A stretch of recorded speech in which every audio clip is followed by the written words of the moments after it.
IPL 2024 की शुरुआत से पहले जिस एक खिलाड़ी पर, विकेटकीपर पर बीसीसीआई ने सबसे ज्यादा इन्वेस्ट किया था, वो नाम था जितेश शर्मा।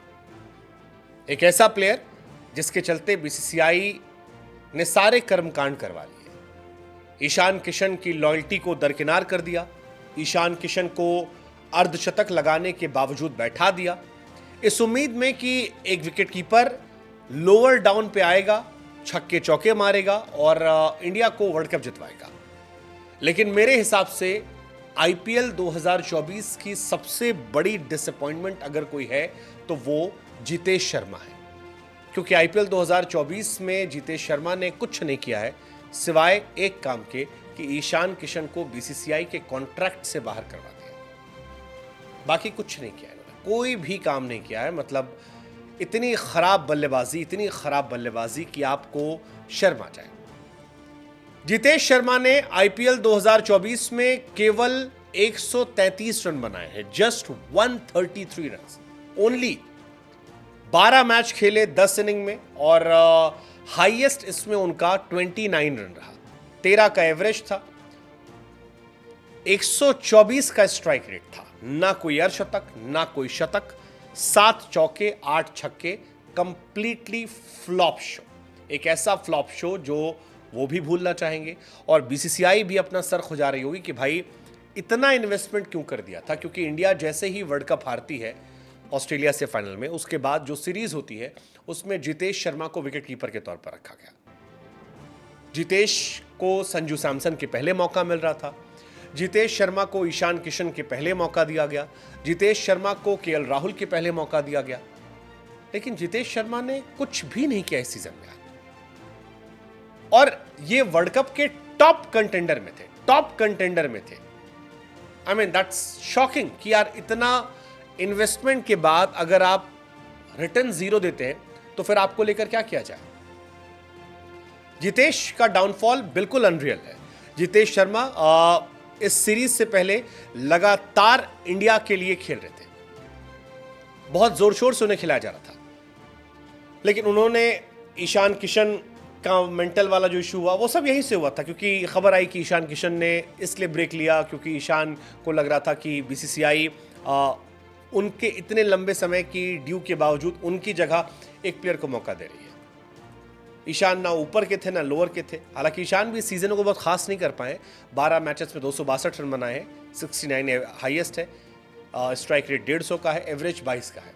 लेकिन जितेश शर्मा तो बिल्कुल खत्म हो गए। मतलब रन के नाम पर मजाक बना दिया। और ईशान किशन का इंटरनेशनल स्कोर ठीक ठाक है, वो अच्छे खासे परफॉर्मेंस उनकी रही है, उसके बावजूद उन्हें ड्रॉप किया गया। मेरी समझ से ये बिल्कुल परे है कि पंजाब तो चलो, हालांकि पंजाब की परफॉर्मेंस जो है वो भी मेरी समझ से परे कि पंजाब ने क्या खेला है। क्योंकि पंजाब साल दर साल जिस तरह से बाहर हो रही है, पंजाब जिस तरह की परफॉर्मेंस कर रही है, वो परफॉर्मेंस भी जस्टिफाइड नहीं है। पंजाब आईपीएल के इतिहास की सबसे खराब टीमों में से 2009 में लीग स्टेजें बाहर हो गई, 2010 में लीग स्टेजें बाहर हो गई, 2011 में लीग स्टेजें बाहर हुई, 12 में, 13 में लीग स्टेज बाहर, 14 में खाली एक क्वालिफाई किया था उन्होंने, 15 में फिर लीग स्टेज से बाहर, 16 में लीग स्टेज से बाहर, 17 में लीग स्टेज से बाहर, 18 में लीग स्टेज से बाहर, 19 में लीग स्टेज से बाहर, 20 में लीग स्टेज से बाहर, 21 में, 22 में, 23 में और अब 24 में। सारे सीजन में वो लगातार फ्लॉप होकर बाहर होते रहे। But again Jitesh Sharma, it's a very shocking story कि जितेश शर्मा की परफॉर्मेंस इतनी ज़्यादा क्यों गिर गई और क्या बीसीसीआई ने गलत घोड़े पर दांव लगाया। आई मीन ठीक है, वी आर लकी कि संजू सैमसन और ऋषभ पंत परफॉर्म कर रहे हैं। बट प्रॉब्लम यह है कि बीते सालों में जिन जिन खिलाड़ियों पर बीसीसीआई ने इन्वेस्टमेंट किया, ऋषभ पंत परफॉर्म कर रहे हैं, ये उनका अपना जज्बा है कि 1.5 साल से ड्रॉप थे, मौका दिया गया, आए छा गए। संजू सैमसन तो अपने दम पर ही पूरा है। संजू को तो आपने कंसीडर ही नहीं किया था कहीं पे, वो तो पता नहीं कैसे अपने दम पर इतना परफॉर्म कर दे रहे हैं कि आप उन्हें इग्नोर नहीं कर पा रहे, क्योंकि वो टॉप रन गेटर में आ गए, टॉप क्लास की बैटिंग कर रहे हैं, टॉप क्लास की कैप्टेंसी कर रहे हैं, उनकी टीम टॉप क्लास में चल रही है। But the point is Jitesh Sharma का डिसअपॉइंटमेंट समझ नहीं आ रहा। और अब ईशान किशन भी देके कह रहे हो कि भाई इनके लिए हमको बर्बाद कर दिया। आई मीन मेरी समझ से परे। ध्रुव जुरेल भी फ्लॉप हुए बट 1-2 मैच जिताए हैं। जितेश शर्मा ने पूरे सीजन में एक मैच में रन नहीं बनाया। इस मैच में 5 बॉल पे 4 रन, और ऐसा नहीं कि मौके नहीं दिए गए, 4 नंबर, 5 नंबर, 6 नंबर, सारे जगह मौके दिए गए। बट उनका जो डाउनफॉल है दैट इज अनरियल। शॉकिंग है, शॉकिंग है। पंजाब कभी अच्छा नहीं खेलती और जिस खिलाड़ी पर बीसीसीआई ने दांव लगाया था उसका इतना फ्लॉप होना। What's your take? ईशान के साथ वाकई में बहुत गलत हुआ उस वक्त, क्योंकि उस वक्त जब हुआ था तब ईशान रन बना रहे थे।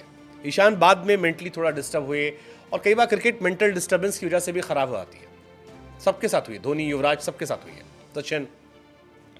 बट जितेश के ऊपर तो कोई प्रेशर ही नहीं था, वो तो पहली प्रायोरिटी थे। आपको क्या लगता है?